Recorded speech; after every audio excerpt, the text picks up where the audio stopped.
भक्ति योग में आज का प्रसंग है मूर्ति पूजा।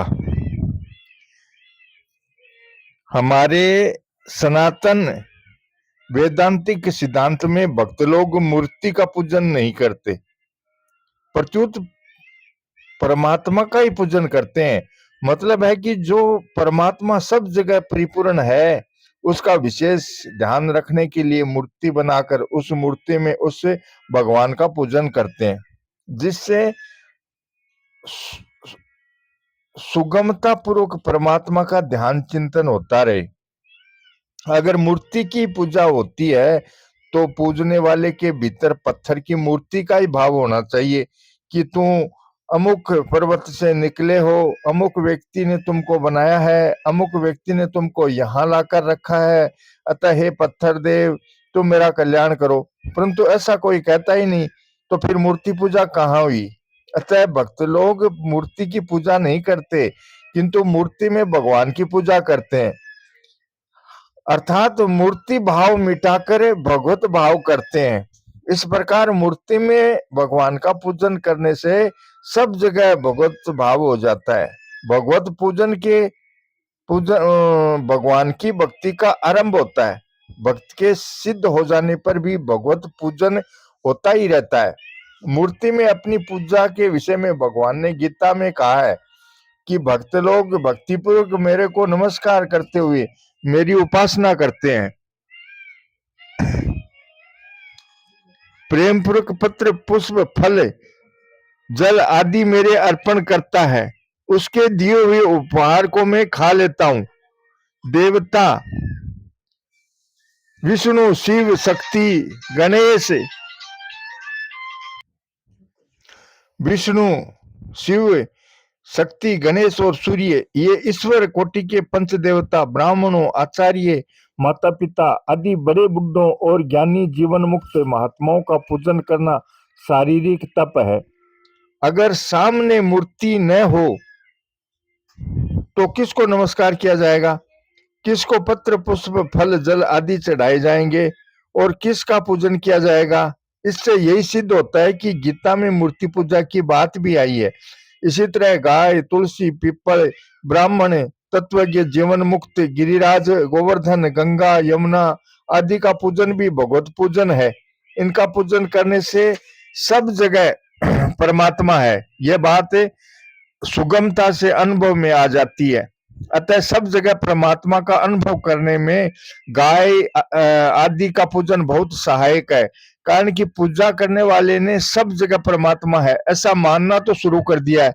परंतु जो किसी का भी पूजन नहीं करता, केवल बातें ही बनाता है, उसको सब जगह परमात्मा है इसका अनुभव नहीं होगा। मतलब है कि मूर्ति में भगवान का पूजन करना कल्याण का श्रेय का साधन है। भगवत पूजन के सिवाय हाड़मास की पूजा करना यानी अपने शरीर को सुंदर सुंदर गहनों कपड़ों से सजाना, मकान को बढ़िया बनाना तथा उसे सुंदर सुंदर सामान से सजाना, श्रृंगार करना, ये सब मूर्ति पूजा ही है, जो कि पतन में ले जाने वाली है। भगवान सब जगह परिपूर्ण है ऐसा प्राय सभी आस्तिक मानते हैं, परंतु वास्तव में ऐसा मानना उन्हीं का है जिन्होंने मूर्ति, वेद, सूर्य, पीपल, तुलसी, गाय आदि में भगवान को मानकर उनका पूजन शुरू कर दिया है। कारण कि जो मूर्ति, वेद, सूर्य आदि में भगवान को मानते हैं, वे स्वतः सब जगह सब प्राणियों में भगवान को मानने लग जाएंगे जो केवल मूर्ति आदि में ही भगवान को मानते हैं। उनको प्राकृत भक्त कहा गया है, क्योंकि उन्होंने एक जगह भगवान का पूजन करना शुरू कर दिया, अतः वे भगवान के सामने सन्मुख हो गए। परंतु जो केवल भगवान सब जगह है ऐसा कहते हैं, पर उनका कहीं भी आदर भाव, पूज्य भाव, श्रेष्ठ भाव नहीं है, उनको भक्त नहीं कहा गया है। क्योंकि वे भगवान सब जगह है ऐसा केवल कहते हैं, मानते नहीं, अतः वे भगवान के सन्मुख नहीं हुए। मूर्ति में भगवान का पूजन श्रद्धा का विषय है, तर्क का विषय नहीं है। जिनमें श्रद्धा है उनके सामने भगवान का महत्व प्रकट हो जाता है। उनके द्वारा की गई पूजा को भगवान ग्रहण करते हैं, उनके हाथ से भगवान प्रसाद ग्रहण करते हैं। जैसे कर्माबाई से भगवान खिचड़ी खाई, धन्ना भगत से भगवान ने टिक्कर खाए, मीराबाई से भगवान ने दूध पिया, आदि आदि। मतलब है कि श्रद्धा भक्ति से भगवान मूर्ति में प्रकट हो जाते हैं। प्रश्न आता है कि भक्त लोग भगवान को भोग लगाते हैं तो भगवान उनको ग्रहण करते हैं, इसका क्या पता? इसका उत्तर है भगवान के दरबार में वस्तु की प्रधानता नहीं है, प्रत्युत भाव की प्रधानता है। भाव के कारण ही भगवान भक्त के द्वारा अर्पित वस्तुओं और क्रियाओं को ग्रहण कर लेते हैं। भक्त का भाव भगवान को भोजन कराने का होता है तो भगवान को भूख लग जाती है और वे प्रकट होकर भोजन कर लेते हैं। भगत के भाव के कारण भगवान जिस वस्तु को ग्रहण करते हैं वह वस्तु नाशवान नहीं रहती, प्रत्युत दिव्य चिन्हमय हो जाती है। अगर वैसा भाव न हो, भाव में कमी हो, तो भी भगवान भगत के द्वारा भोजन अर्पण करने मात्र से संतुष्ट हो जाते हैं। भगवान के संतुष्ट होने में वस्तु और क्रिया की प्रधानता नहीं है, प्रत्युत भाव की ही प्रधानता है। संतों ने कहा है, भाव भगत की राबड़ी मीठी लागे वीर, बिना भाव कालू कहे कड़वी लागे खीर। हमें एक सज्जन मिले थे, उनकी एक संत पर बड़ी श्रद्धा थी और वे उनकी सेवा किया करते थे। वे कहते थे कि जब महाराज को प्यास लगती तो मेरे मन में आती कि महाराज को प्यास लगी है, अतः मैं जल ले जाता और वे पी लेते। ऐसे ही जो शुद्ध पतिव्रता होती है उसको पति की भूख प्यास का पता लग जाता है तथा पति की रुचि भोजन के किस पदार्थ में इसका भी पता लग जाता है। भोजन सामने आने पर पति भी कह देता है कि आज मेरे मन में इसी भोजन की इच्छा थी। इसी तरह जिसके मन में भगवान को भोग लगाने का भाव होता है उसको भगवान की रुचि भूख प्यास का पता लग जाता है। एक मंदिर के पुजारी थे, उनके इष्ट भगवान बाल गोपाल थे। वे रोज छोटे छोटे लड्डू बनाया करते और रात के समय जब बाल गोपाल को सुलाते तब उसके सिराने वे लड्डू रख दिया करते, क्योंकि बालक को रात में भूख लग जाया करती है। एक दिन वे लड्डू रखना भूल गए तो रात में बाल गोपाल ने पुजारी को सपने में कहा कि मेरे को भूख लग रही है। ऐसे ही एक और घटना है। एक साधु थे, वे हर वर्ष हर वर्ष दीपावली के बाद ठंडी के दिनों में भगवान को काजू बादाम पिस्ता अखरोट आदि का भोग लगाया करते थे। एक वर्ष सूखा मेवा बहुत महंगा हो गया तो उन्होंने मूंगफली का भोग लगाना शुरू कर दिया। एक दिन रात में भगवान ने सपने में कहा कि क्या तुम मूंगफली खिलाएगा? उस दिन के बाद उन्होंने पुनः भगवान को काजू आदि का भोग लगाना शुरू कर दिया। पहले उनके मन में कुछ वहम था कि पता नहीं भगवान भोग को ग्रहण करते हैं या नहीं। जब भगवान ने सपने में कहा तब उनका वहम मिट गया। मतलब है कि कोई भगवान को भाव से भोग लगाता है तो उनको भूख लग जाती है और वे उसको ग्रहण कर लेते हैं। एक साधु थे, उनकी खुराक बहुत थी। एक बार उनके शरीर में रोग हो गया। किसी ने उनसे कहा कि महाराज आप गाय का दूध पिया करो, पर दूध वही पिए जो बछड़े के पीने पर बच जाए। उन्होंने ऐसा ही करना शुरू कर दिया। जब बछड़ा पेट भरकर अपनी माँ का दूध पी लेता तब वे गाय का दूध निकालते। गाय का पाव डेढ़ पाव दूध निकलता, पर उतना ही दूध पीने से उनकी तृप्ति हो जाती। कुछ ही दिनों में उनका रोग मिट गया और वे स्वस्थ हो गए। जब न्याययुक्त वस्तु में भी इतनी शक्ति है कि थोड़ी लेने पर भी तृप्ति हो जाए और रोग मिट जाए, तो फिर जो वस्तु भावपूर्वक दी जाए उसका तो कहना ही क्या है भाई। यह तो सबका ही अनुभव है कि कोई भाव से प्रेम से भोजन कराता है तो उस भोजन में विचित्र स्वाद होता है और उस भोजन में वृत्तियां भी बहुत अच्छी रहती हैं। केवल मनुष्य पर ही नहीं, पशुओं पर भी भाव का असर पड़ता है। जिस बछड़े की मां मर जाती है उसको लोग दूसरी गाय का दूध पिलाते हैं। इससे वह बछड़ा जी तो जाता है पर पुष्ट नहीं होता।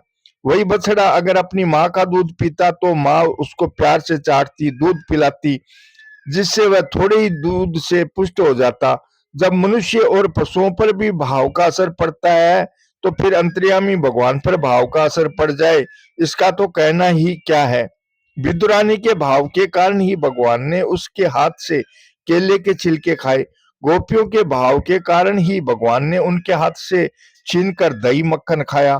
भगवान ब्रह्मा जी से कहते हैं, हे कमलोद्भव, मेरे सामने रखे हुए भोगों को मैं नेत्रों से ग्रहण करता हूँ, परंतु उस भोग का रस मैं भगत की जीभा के द्वारा ही लेता हूँ। ऐसी बात भी संतों ने सुनी है कि भाव से लगे हुए भोग को भगवान कभी देख लेते हैं, कभी छू लेते हैं और कभी कुछ ग्रहण भी कर लेते हैं। जैसे घुटनों के बल पर चलने वाला छोटा बालक कोई छोटी सी चीज उठाकर अपने पिताजी को देता है, तो उसके पिताजी बहुत खुश हो जाते हैं और हाथ ऊंचा करके कहते हैं कि बेटा तू इतना बड़ा हो जा, यानी मेरे से भी बड़ा हो जा।